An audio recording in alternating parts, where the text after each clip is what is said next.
Hi, everyone. Good evening. Welcome to Rethinking Social Justice, Notes on the Coloniality of Justice and the Now. My name is David Ng, and this is my colleague, Fabi Bazo.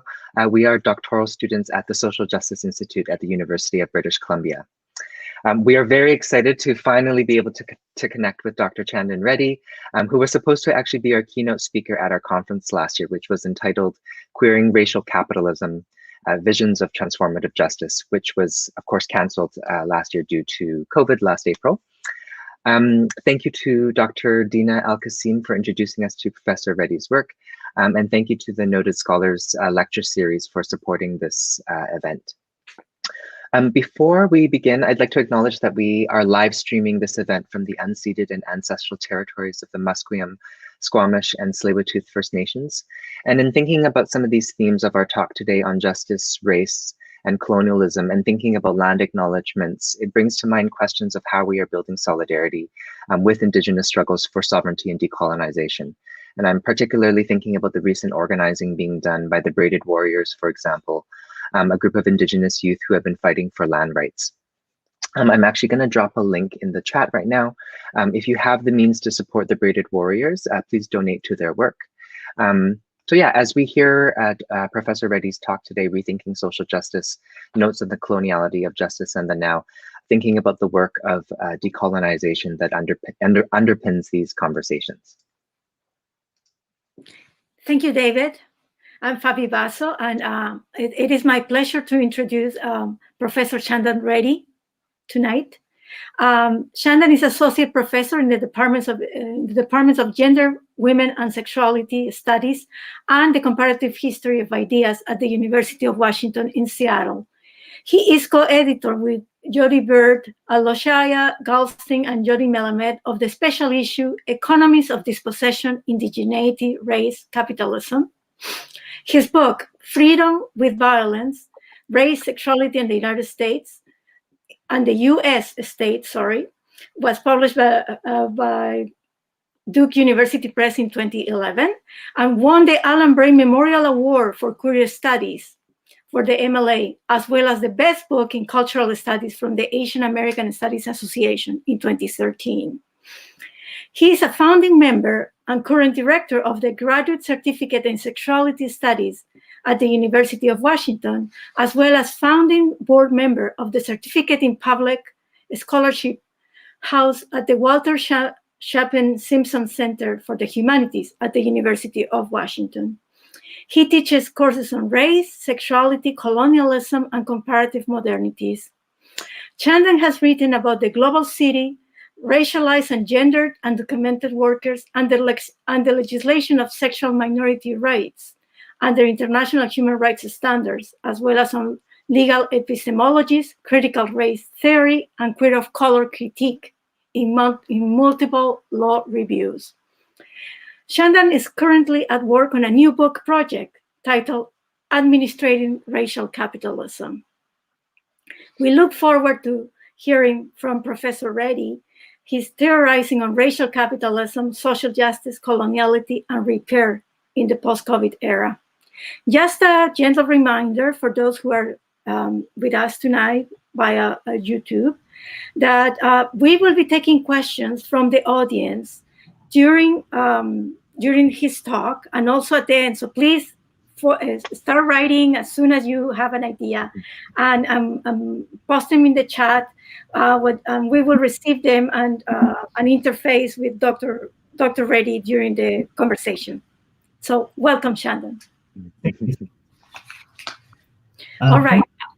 Thank you both Sorry, so much. Yeah, I want to thank you for the invitation and for the very kind invitation of scheduling the private invitation. And I do wish we were able to meet in person and share this conversation in live and not mediated through these medias. But I really appreciate the opportunity. And I also just wanted to say that I'm coming to you from lands that are connected to and are part of the kin of the tribes and bands you just mentioned. I'm living on and work on Duwamish lands and hope that some of our conversation today is in part a conversation about how arrivants like myself can better reckon and engage responsibly with our histories as very bad guests so far. Thank you, Shannon. I'm sure this will not be the last time we meet. All right, I have the first question for you, and it's a general one. So then people can familiarize themselves with an article that we are very intrigued. Yeah. So in your article, is justice a process or an outcome? You ask us to rethink the use of social justice. Can you tell us what you mean by that? Yeah, sure. So that little essay that we're talking about was written for as a companion to an exhibit at the Henry Art Gallery called Bugs and Beasts Before the Law, and they had asked us to ruminate on that question of justice as whether it's an outcome or a process. And just very quickly, I'll say that we really live in a kind of proceduralist or process oriented justice, and we really have to interrogate our notions of procedural justice. For example, it's quite common that people that people who think they work in the domain of social justice through legal organizations, from the all the way from the ACLU to more to smaller legal aid societies, think that the goal of, for example, migrant justice is getting every individual migrant legal representation for better procedural rights and for procedural adjudications. They don't take the next step, oftentimes, of saying, even if you give someone a lawyer, the ways that the laws are written, this person is going to be disqualified from the lives that they are trying to build with others, and the lives that we all merit. And so procedural justice or process-based theories of justice have tended to really ignore the heinousness of the outcomes that they often sanction.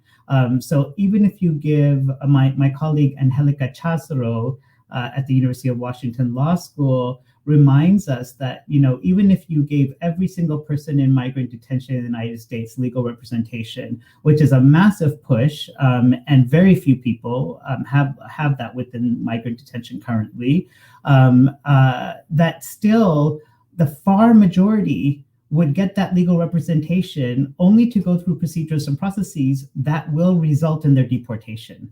So procedural justice, which is part of the larger criminal justice world that we've inherited in a post-1970s economy in the North America, particularly the United States, Canada, and elsewhere, really needs to be interrogated.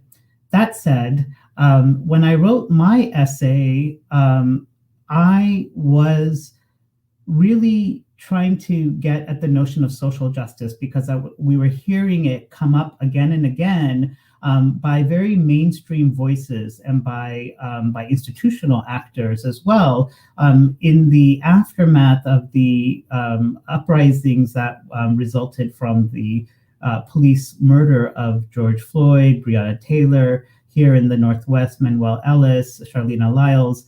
There are any number of people in the east side of Vancouver that we could add to this sad list of losses. And I was really troubled by the ways in which those movements were being, their stories were being manipulated by institutional actors to tell different stories about what their visions were. And one vision that I think that it gets told over and over again is that these movements are movements for racial justice or social justice understood as nation-based and state-based recognition and membership. In regions like the Northwest, Seattle, Vancouver, we're particularly fortunate for the rich, relentless brilliant, creative, generous in the sense of collaborative organizing that Native peoples have been doing in this region, and Alaska Native diasporas and other indigenous diaspora peoples have been doing in this region. And they've been doing it collaboratively, for example, with the Black Lives Matter movement here in Seattle, with other movements in the region. And the call for social justice needs to be interrogated because of the ways that it once again ignores Indigenous sovereignty, blinds us to the collaborations between Black and Indigenous people, between Asian migrants and Indigenous people, between Latinx peoples, some of whom are Indigenous from the Global South, and North American Indigenous people. All of those related histories that are in some sense the other of the nation state are absented in this story of social justice because we continue to focus on a US-based or Canadian nation state vision, not the multiple governance, multiple nations visions that we inherit from the Indigenous people's history and struggles. So my essay was really a critique of that notion of nation-based social justice. Well, thank you, Shandon. And I would like to go back to something that you asked us to do, and I didn't do it at the beginning, which was to talk a little bit about the Social Justice Institute, because what you are telling us fit very much with what us as students see the mandate of the Institute and what we learn when we join, which is the Institute offers us to do interdisciplinary research and to get conversations between people that you don't expect to talk. Like, for example, in my case, so Dean Al-Qasim said to me, why don't you get Sylvia Rivera Cusicanqui talking with somebody who write about rock music here in North America? So it's those dialogues, is moving beyond what's happening in North America, but those global communications. And I think we are, if you look at the cohort of social justice students at our institute, you will see that those kind of conversations. And because we all have very, very different backgrounds, but our projects are precisely to have these larger conversations about social justice. That's right. That's right. I really appreciate that. And I just wanted to, I would just add a couple of things to that, which is one, the Western nation state has suppressed the history of those connections. And part of our work has to be, and many of you are artists, I know, and some of your aesthetic work can really do this, has to be to retrieve those histories of conversation and those dialogues. And what were the mechanisms that made us blind to them and have made them disappear, so that we make sure not to reproduce those mechanisms. And I do think one of those mechanisms has been sort of the citizen-based visions of social justice. And so that's why we need to put that under interrogation. That said, the essay is not trying to argue against the efforts of social justice. I believe in social justice in its many different imaginings by precisely those communities that have oftentimes been excluded from our meaning of the social. So the goal was really to talk about how we might resurrect our vision of social justice when we rethink it from the history of those who were excluded. Not to put them into the existing framework of social justice, but to radically reimagine that framework entirely. Right. Thank you. Thank you. Chandan, you mentioned Black Lives Matter. And the movement for Black lives has really brought to the forefront of public discourse the racialized, anti-Black and anti-Indigenous colonial underpinnings of carceral justice. At least 13 US cities have cut funding from police department budgets or decreased uniform numbers, with several more in process, amid a national reckoning over systemic racism and police brutality. Seattle led the way with a 20% reduction in policing. Unfortunately, I don't think Vancouver has. In fact, Vancouver, the police department received $1 million in a private donation in support of increasing police presence in the downtown east side. We've also seen these conversations around carceral justice emerge in social justice communities, from restorative justice, transformative justice, also this idea of calling in instead of calling out. So this, cancel culture, although it's kind of a touchy thing because Fox News is now talking about cancel culture in a different way as well. So this is a sort of a complicated way of asking you, how do you imagine this notion of justice as a process to unfold in a way that responds to and transforms inequalities, particular racial inequalities? Right. Yeah. So I think that the first thing, and some of this will sound very basic to you and your listeners, but maybe it's just worth reinforcing, is that we have to remember that the category of society itself is a racialized, gendered, heteronormative, ableist, anthropocentric, and Western privileging category. So the first thing to do is that we really have to reimagine that rubric of society, but also learn the histories of how it is that society itself is a racializing apparatus, is an apparatus that has been important in making a division between the human and the non-human among humans. How it is that society has absented certain kinds of social activity from our conception of social reproduction. Activities, for example, most very recently here in Seattle, massage parlor workers and their organizing and the people who organize with them have been talking about how long people who are trying to make a better society in Seattle have tried to shut down massage parlor work, spa work that touches poorer people's bodies in all kinds of ways, as work that to the people who are trying to shut it down, who are sort of social actors and oftentimes nonprofits, believe this to be not only filthy work or morally debased work, but also not work at all. Not at all concerned with social reproduction. So part, I think, of this, the answer to your question is that we really have to see how our notion of the social itself produces these racial, gendered, heteronormative, ableist, and anthropocentric divisions that we have to undo. That's the first. The second, I think, is that the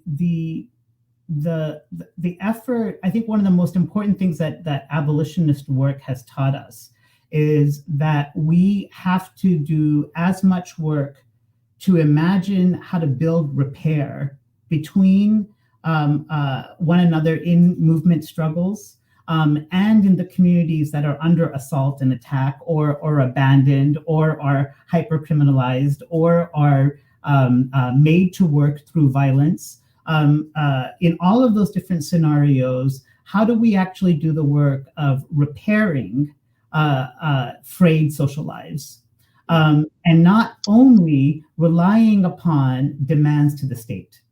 So it's not a coincidence that the effort to defund the police coincided in the summer with a broad curiosity during COVID of mutual aid organizing.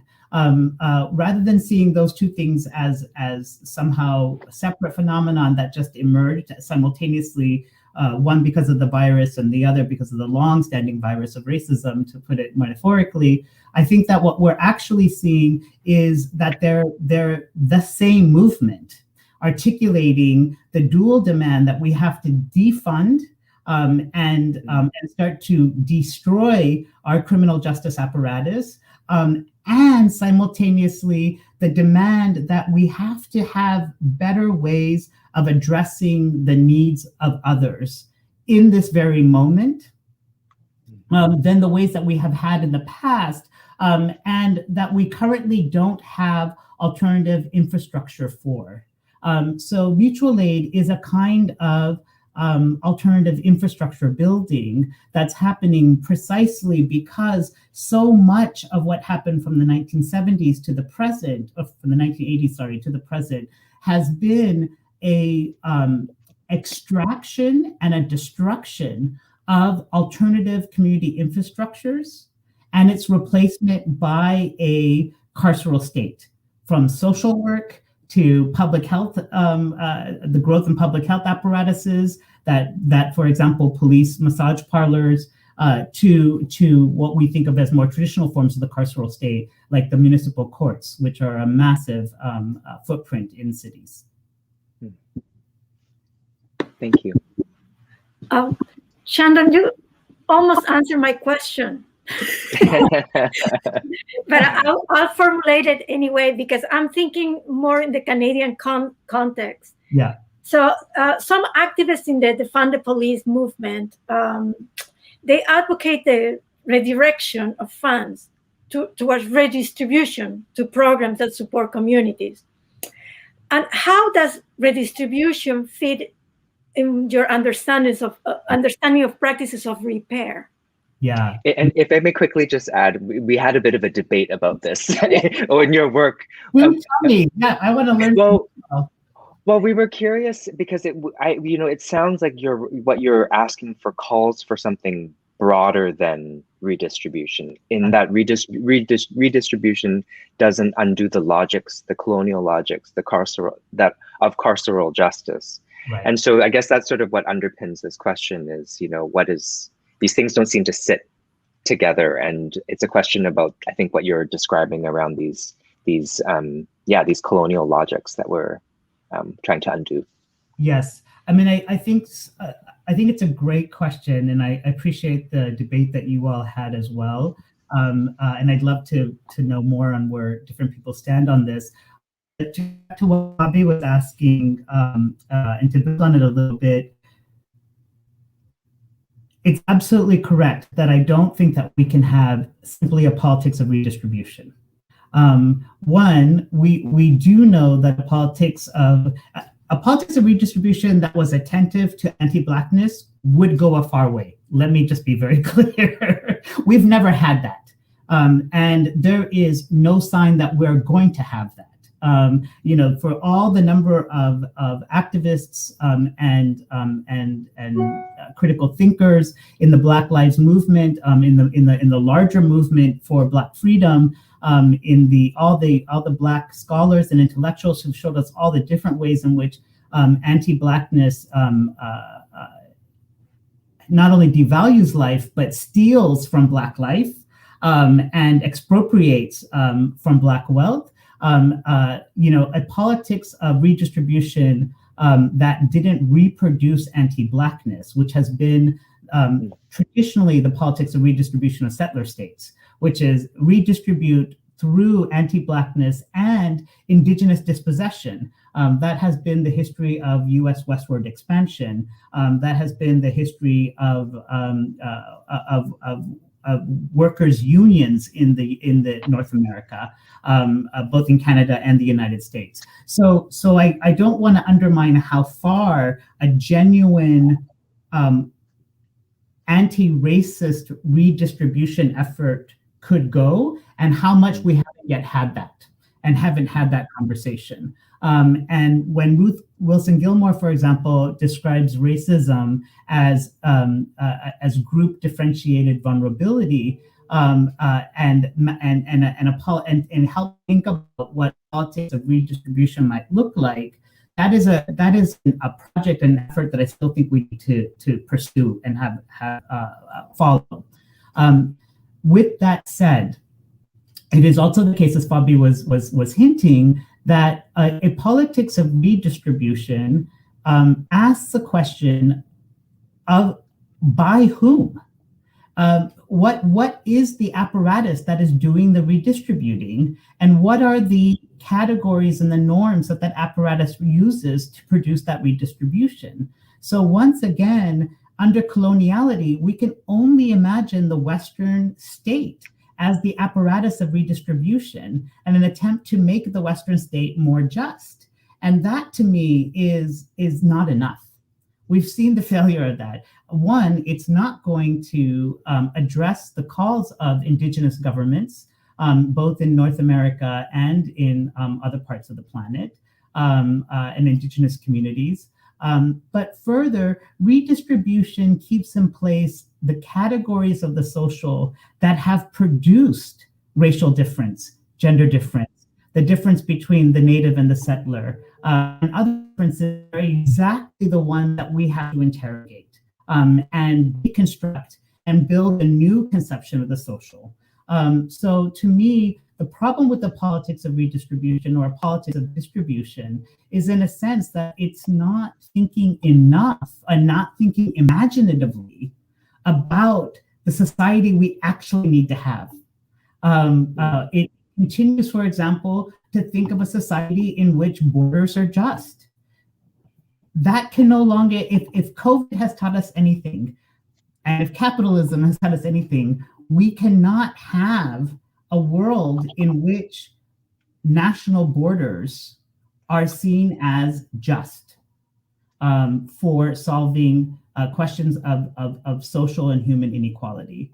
And so the problem, I think, with the politics of redistribution is that the categories upon which that distribution is imagined are precisely the categories that have gotten us to this problem. Thank you. You know, Chandan, what you're talking about also reminds me of some of the conversations I'm seeing right now in the social justice community in Vancouver, particularly around anti-Asian racism. Yeah. And I'm seeing a lot of those conversations, particularly in social justice communities, not fall into, but sort of there's a lot of recognition on the racial hierarchies that Asians are situated in relation to Black and Indigenous people, which is absolutely important to interrogate. Yeah. And at the same time, that's sort of where I'm seeing it end. And, you know, and I'm curious about sort of how we can be thinking about what you're talking about, this imagining, thinking about the entanglements, our entanglements, but also thinking about futurities and the possibilities outside of these logics, these colonial logics. You were talking about what we can imagine. And in your article, you talk about the limits of our imaginative abilities, the ones we are immediately faced with when asking for whom or what justice can be given. Yeah. When you ask us to go beyond inclusionary gestures, what do you mean? What do you imagine to be training for our imaginative abilities? Yeah, I mean, I think that abolition is a great example. The effort of abolition has been also in part a retraining of everyone's imaginative abilities.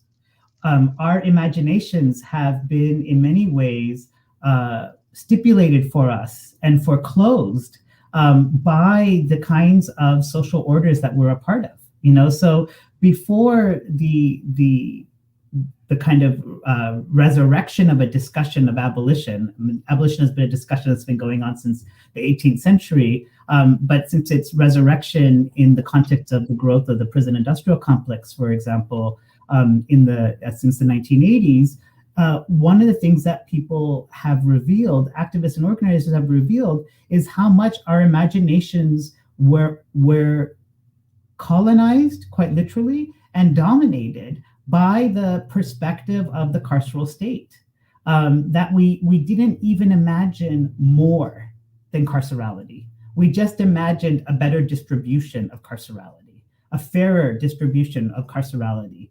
What does that even mean? You know, so part of this is an argument that one of the things that I think social movements, radical social movements, do is that they help us unlock our imaginations. They show us where our imaginations have been locked and by what systems.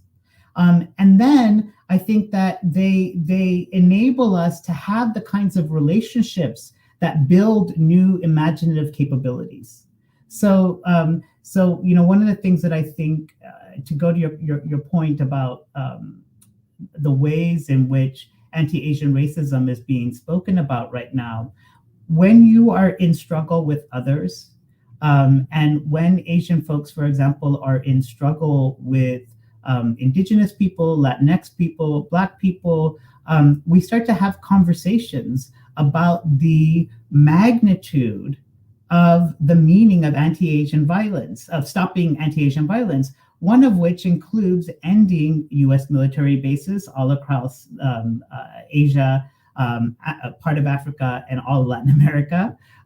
We start to have conversations about what it means to imagine a social that included and involved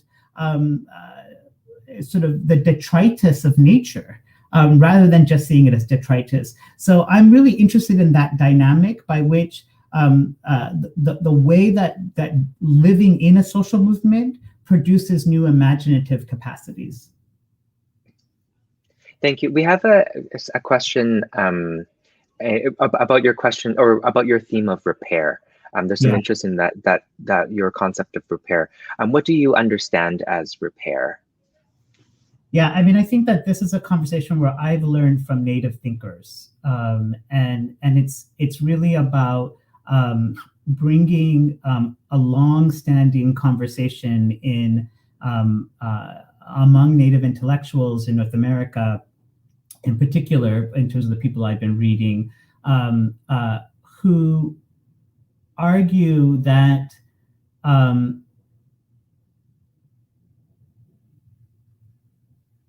repair is in part about rebuilding and honoring our relational bonds. So the work of repair is not a work of making whole an object that was broken, per se, and it's not necessarily making whole in the sense of cleansing and undoing a condition or an object that was in some way violently treated. It's about the work of rebuilding the relations that those violences disturbed and were also intervening into. So repair is profoundly relational, not individual, and it's not about restitution to a prior wholeness. It's about the fact that there is an ongoing process, and it's to be present to the ongoing process itself, in which that violence was also a part. So it's trying to get out of the notion of a before violence and after violence, which ends up having very strong ways of supporting criminalization, and the ways that we've come to think about justice primarily as kind of, Mariam Kaba calls this our vindictive feelings for justice. It's moving away from those and thinking about how to be in the stream of disturbed relations, and to be doing the work of repair to maintain our presence in those relations. Thank you, Chanda. It reminds me, I used to work for a theater company that did audience interactive forum theater called Theater for Living. And one of the approaches of David Diamond, the artistic director, was in thinking about doing theater work that was largely based on social justice issues, is thinking about, the oppressors in our lives are not people that come out of outer space. We grow them from our communities, right? And so even though we like to conceive of these people as these monsters that we want to cast, throw them into prison and then throw the key away, it actually doesn't fix the social issue like what you're describing. If that repair work, if we don't look at that repair route from that love, that relational level. That's right. That's right. And, Miriam Kaba, I really appreciate that, Miriam Kaba, who's brilliant at all these things, has a great way of thinking about this. She says that too much of our notions of justice, but also too much of our legal system, particularly our criminal legal system, in which we try to handle questions of violence in the social world, is organized around an adversarial subjectivity, and also a zero-sum subjectivity, in which my wellness requires some destitution on the other person's part, and vice versa. And we have to undo those kinds of notions of justice and repair that are adversarial based, and rather think about every moment of these horrific, sometimes, situations as telling stories of already existing disturbed relations. And what does it mean to be present to the entire relation?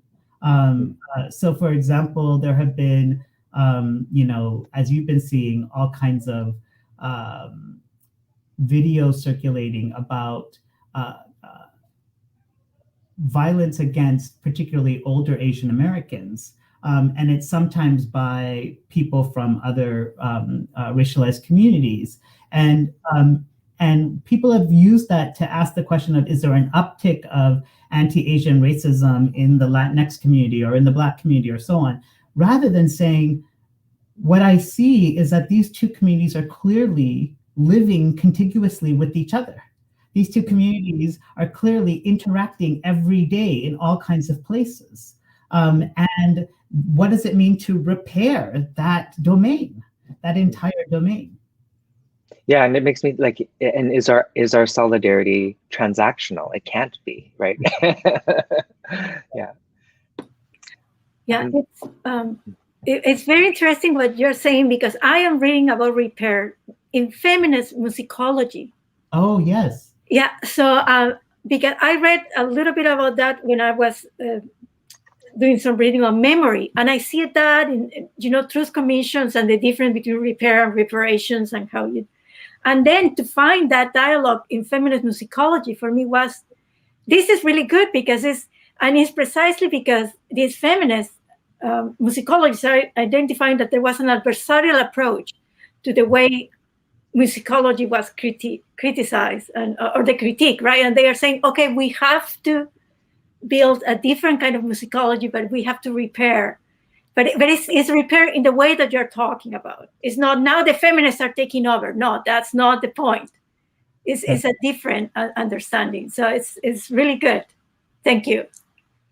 No, thank you very much. Yes, I mean, I do think, the Global South has all kinds of examples of truth and reconciliation, and when they've been better versus when they are used manipulatively to re-silence the communities that have been historically the victims of Western state violence. So, for example, I know a lot of the reconciliation commissions in Canada are oftentimes more silencing of how people want to imagine repair. They narrow repair to such a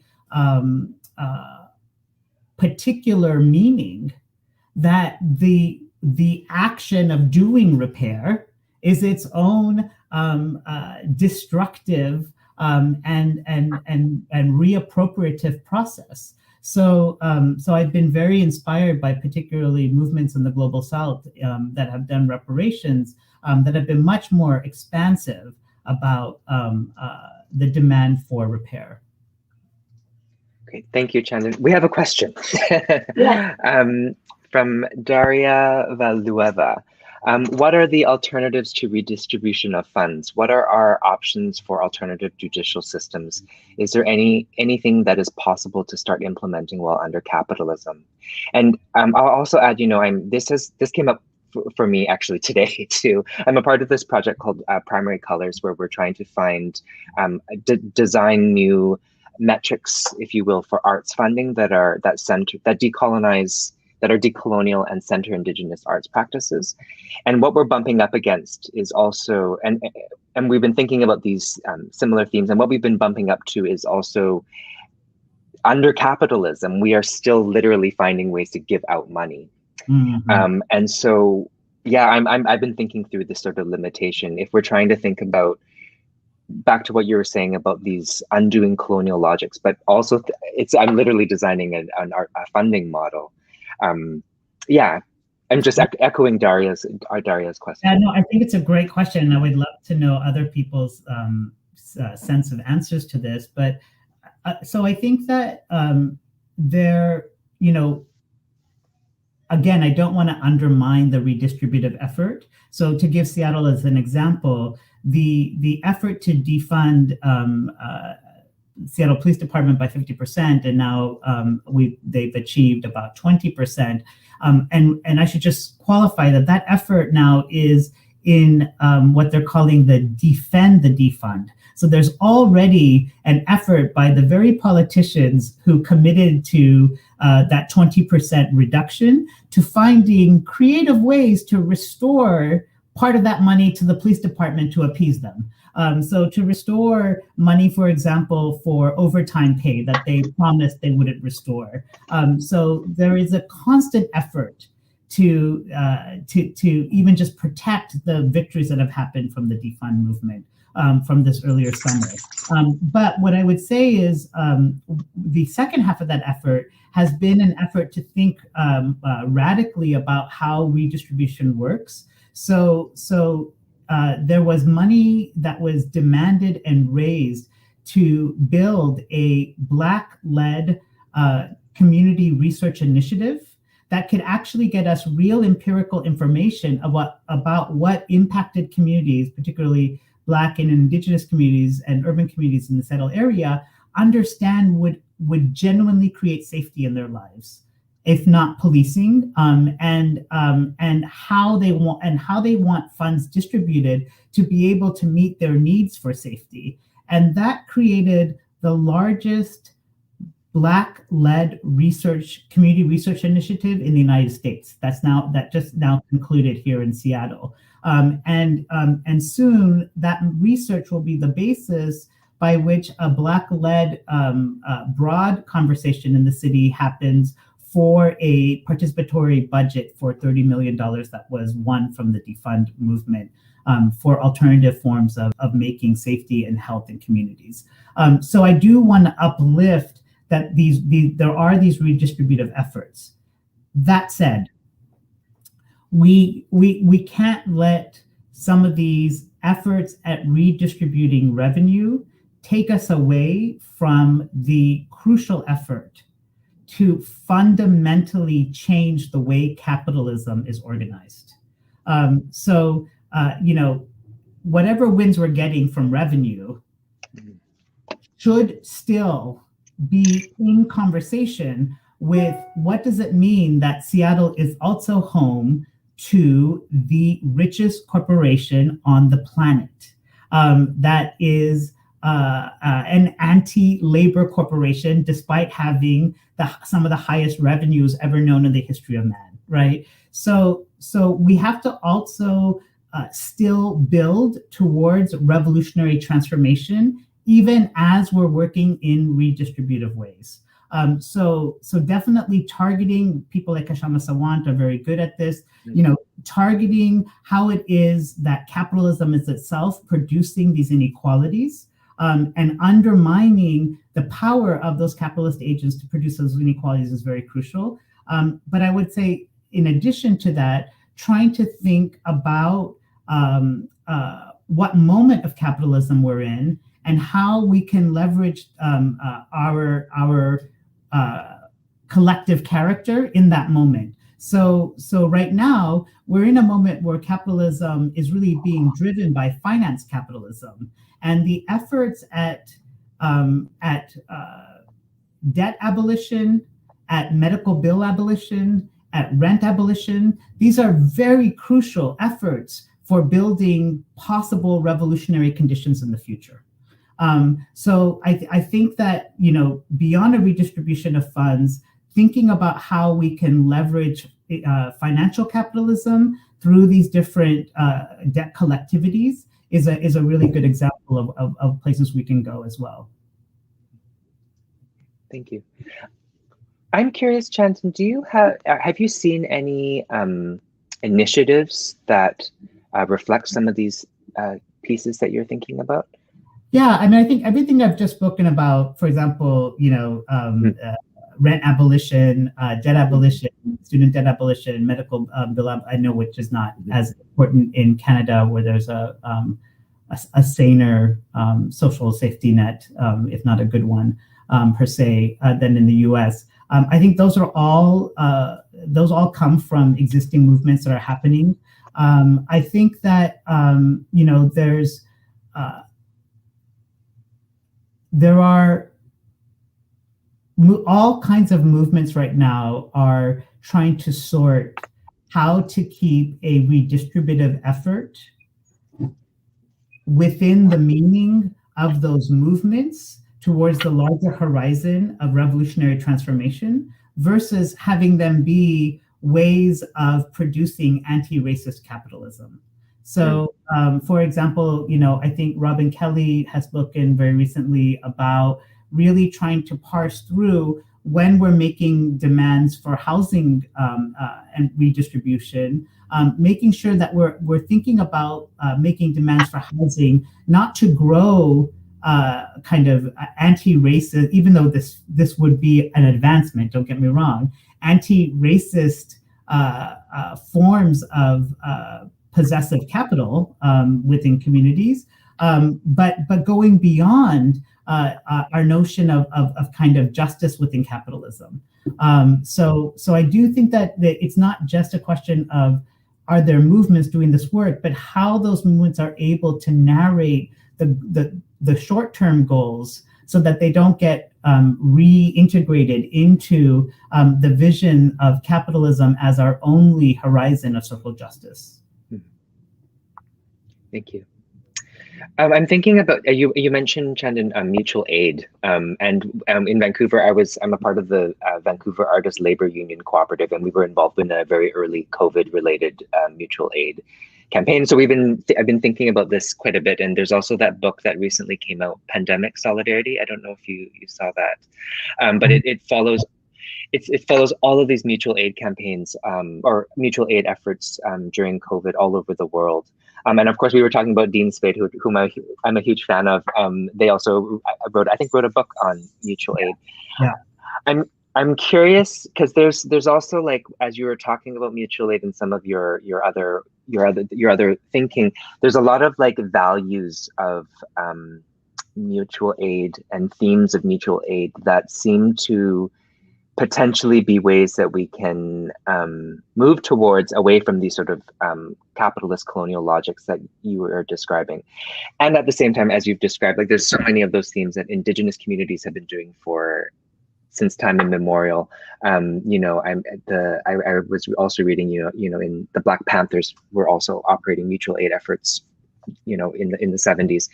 I'm curious if you could tell us a little bit more about mutual aid in conversation with this, what you were describing before with your work. Yeah, I mean, I do think that mutual aid is a tactic. And again, it's a tactic that we have to protect for radical ends rather than for reformist ends. And for Dean Spade, the reformist use of mutual aid is just another form of charity. It looks like it calls itself mutual aid, and and it talks about itself as mutual aid, and it lives in the suburbs, and so forth. But it really is just another form of charity. And so I think that one of the things that Dean Spade is trying to do with his notion of mutual aid that I think was really brought out this summer, for example, is that we have to be able to conjoin mutual aid with a cogent political analysis and a cogent political subjectivity. And sometimes that subjectivity can be oppositional, and sometimes that subjectivity can just be an alternative subjectivity, as it is in Indigenous communities. As like you said, the caring for the needs of others is a part of many Native communities, and they've done it in many different ways, having been some of the primary subjects who were abandoned by the Western state the second the Western state arrived on their lands. But I think that they've been able to hold on to a historical meaning of that practice for understanding the genealogy that practice is a part of. And my concern with some of the discussions of mutual aid that are happening right now is that the edge of the political project is being lost in the fixation on volunteerism, on doing, on the capacity of building collective strength with one another, on some of the very easy ways of people thinking that they can help meet the needs of others. So for mutual aid to stay within our toolkit, because I do think it's a really, really, really important tool that we have, I think that we need to have a more vital, and I think this was what happened in the summer, which is what made it so special. We had one of the largest in the United States, at least, social movements recorded in the U.S. 27 million people came out for defund the police, for ending police policing as we know it. That, as alongside mutual aid, and mutual aid as the project, because all the institutions that we have currently are predatory and violating, so that people couldn't even go to public health, because public health was one of the policing actors in their communities. People couldn't even go to, for example, food banks and so on, and food pantries, because of the ways the Trump administration had tied immigration status to using those services. So mutual aid coming out of a rigorous political project, I think is rich and important. But I think right now we're in a moment where we're seeing a lot of mutual aid and very little distinctions between the political projects of those mutual aids. Thank you. I have a question. I have a question, and it's to bring this to the global South and also the United States, because now I'm from South America, and I don't see much difference now between the United States and Latin American countries, and given the authoritarian rule, the authoritarian tendencies that we have seen, right? So the United States had an election. Biden was elected, so the pendulum kind of moved to the center.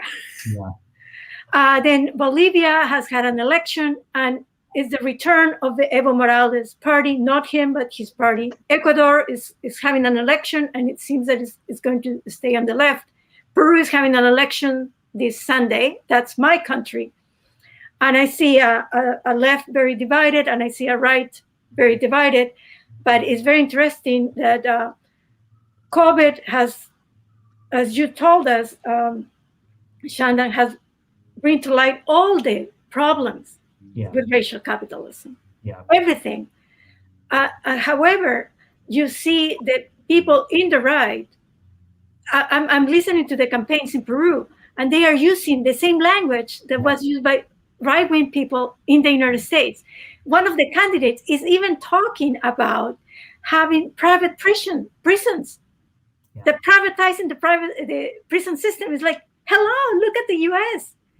So how can we, it's very good to talk with you and have this, develop ideas of new uses of social justice, but how can we counteract these forces that are also invading the global South to counteract, alternatives?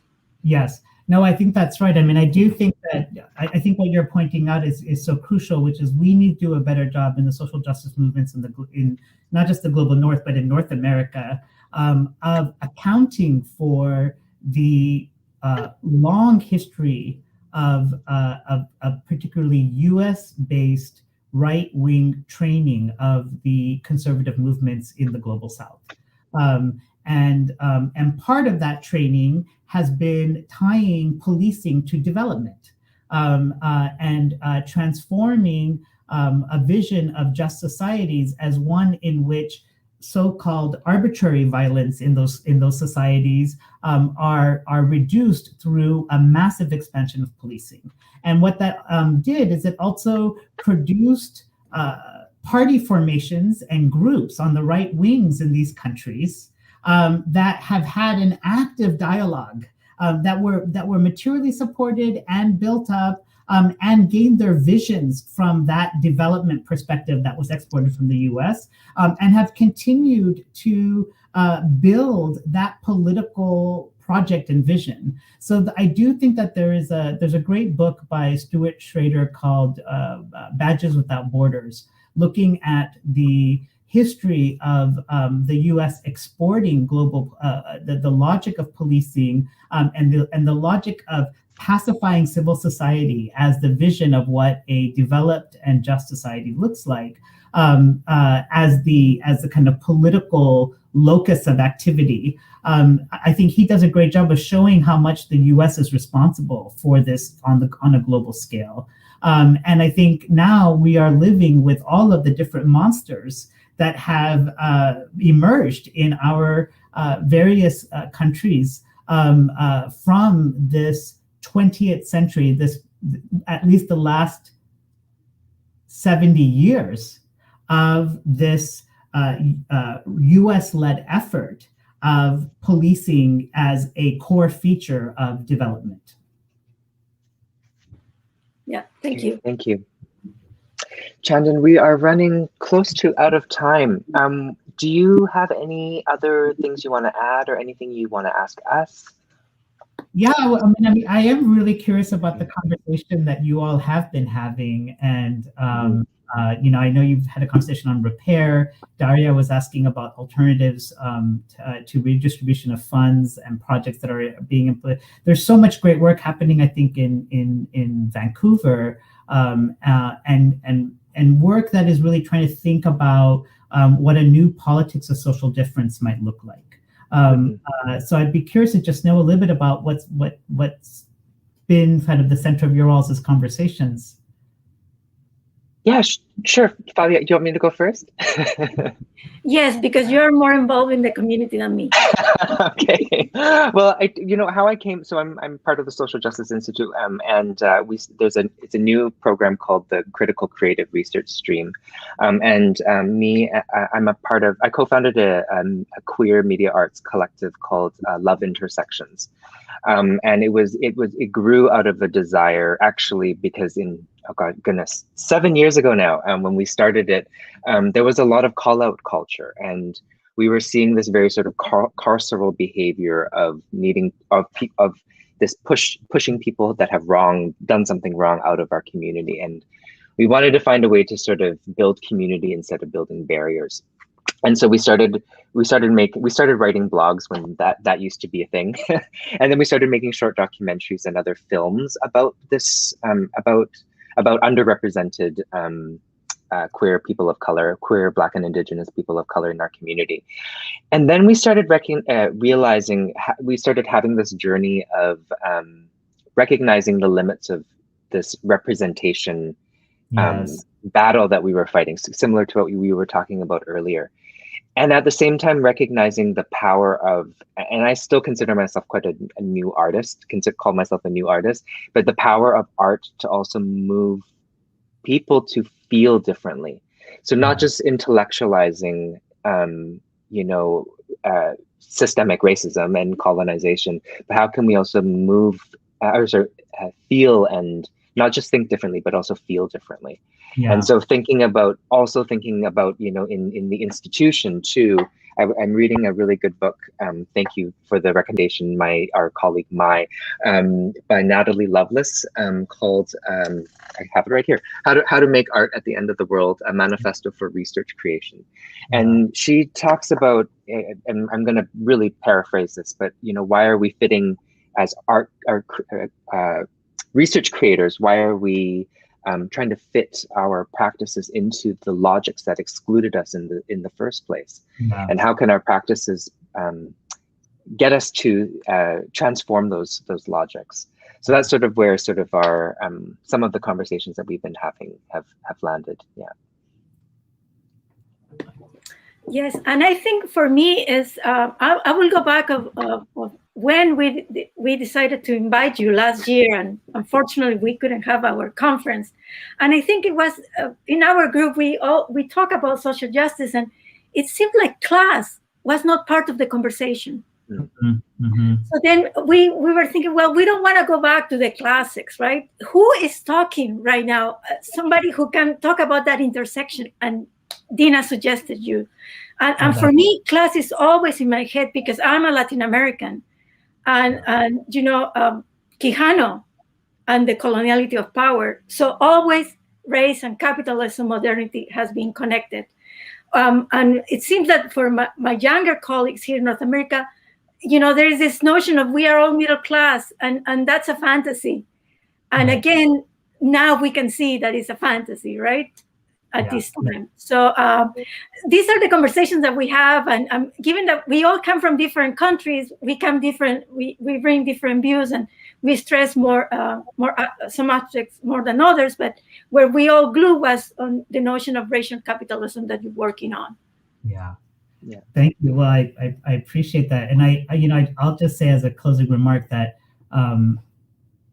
one of the things I think that we're learning from this moment is that in the global north in particular, we have to undo some things to try to build the kind of alternative world that we want. We can't just add to the existing social or society, because the existing society, as you just put it, is founded in and reproduces racial capitalism.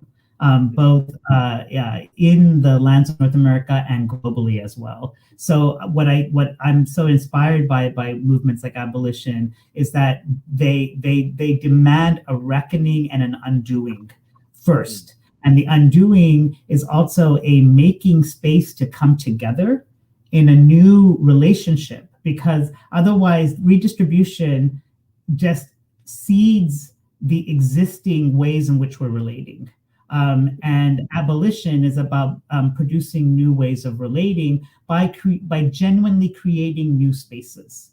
And the kinds of imaginative possibilities that will then come out of that, I think, are really exciting. Thank you. Well, thank you, Shandon. We are very grateful that you had the time to talk with us today. We have learned a lot. I think this has been a wonderful dialogue. You have given many ideas, many things to ponder on, and that will certainly inform our future sessions. So thank you, and to the people who are watching us, please join us in thanking Shandon Reddy. And if there are any questions or comments that you have, please just share them with us at the Facebook page of the Graduate Students Association of the Social Justice Institute, and we make sure that Shandon will get them. Great. Thank you. And thank you to the Social Justice Institute Graduate Students Association team that co-organized this event. And we hope the GSA will continue to be an organizing body to put to action some of the themes that Professor Reddy has shared with us. If you are a graduate student at the Institute, please don't hesitate to get involved. The GSA offers graduate students at the Social Justice Institute a space to bring forward our intellectual and activist interests, and is a vehicle to actively participate and shape our studies together. We hope to hear from you. Great. So thanks, everyone. Have a good night.